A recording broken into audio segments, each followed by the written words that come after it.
ফেসবুকে পোস্ট, মন্তব্য এবং শেয়ার করার জন্য ডিজিটাল নিরাপত্তা আইনে করা ৬৯৮টি মামলার মধ্যে ৪৬৩টি রাজনৈতিক বলে দাবি করা হয়েছে এক গবেষণায়।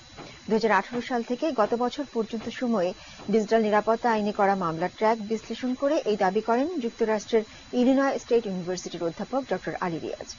সকালে সেন্টার ফর গভর্নেন্স স্টাডিজের আয়োজনে বাংলাদেশে ডিজিটাল নিরাপত্তা আইন ব্যবহারের প্রবণতা নিয়ে এক ওয়েবিনারে এসব উপাত্ত তুলে ধরেন তিনি।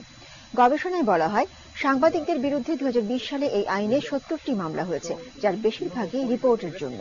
আর শিক্ষার্থীদের বিরুদ্ধে ২০২০ এবং ২০২১ এই ২ বছরেই মামলা হয়েছে ২৮টি করে।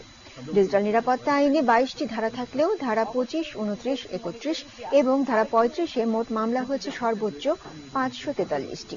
একটি গোষ্ঠীকে এই আইনে নিরাপত্তা দেওয়া হচ্ছে বলেও ওয়েবিনারে অভিযোগ করেন বক্তারা। এক ধরনের ল্যাকিংসের মধ্যে আছে, তার মানে এটার মধ্যে প্রোটেকশন আমরা দেখতে পাই।